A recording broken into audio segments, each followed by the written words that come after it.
out a request to 7 different school districts to ask for volunteers to write an essay about Memorial Day to read at our services. Austin Blanchard was the only student who volunteered. Austin is a student at Mahomet. On behalf of all the veterans and their families here today, Austin, we thank you for volunteering.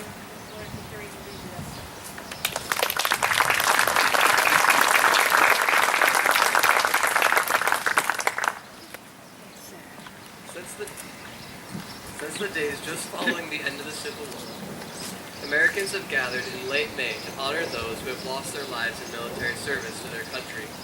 It was May of 1967 when the nation declared this day as Memorial Day.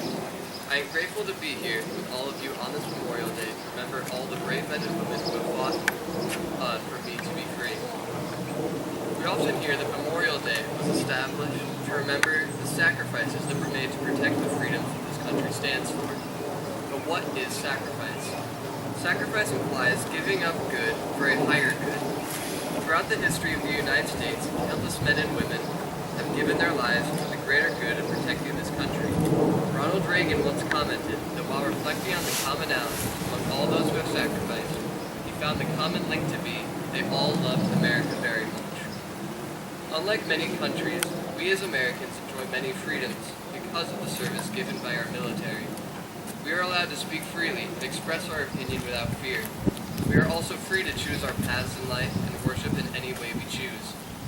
Memorial Day should be a time when we focus on these freedoms and show appreciation for them. Unfortunately, the idea and meaning of Memorial Day has become misconstrued and perverted by commercialism to sell more products. The American flag is used as a symbol for merchandising instead of a symbol of purity, valor, and justice as it is meant to be.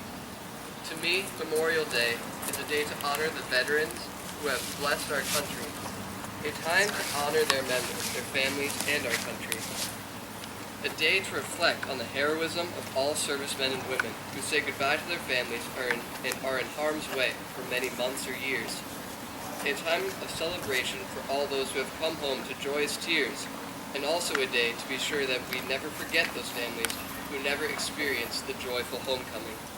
It is impossible to verbally thank the million or so military personnel who have not safely returned home, but we can show our gratitude by honoring them today.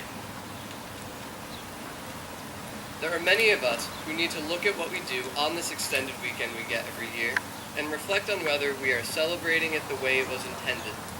We usually gather for picnics, spend time with family, and attend parades, which are great, positive activities.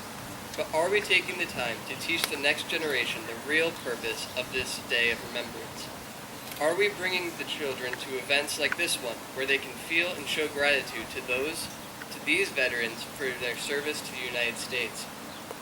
I am so grateful for the sacrifice made by the brave men and women who are willing to give their lives to defend the values and freedoms this country stands for. Lyndon B. Johnson said, "We, the living, have not forgotten, and the world will never forget." My hope is that future generations remember and appreciate what a great country we have due to the sacrifices of others. I hope there will always be men and women who are willing to go out and defend the freedoms we are blessed with. I appreciate the opportunity I had to come here today and share in this memorial service. I would like to thank all of you who have served this country to make a better tomorrow for the next generation.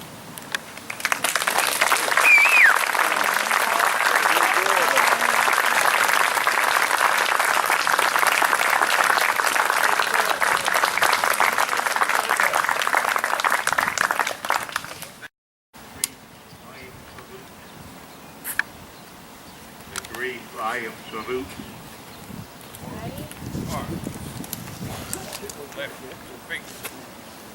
Ready.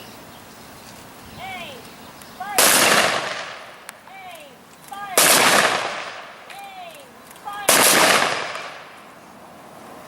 Now remain standing for 10.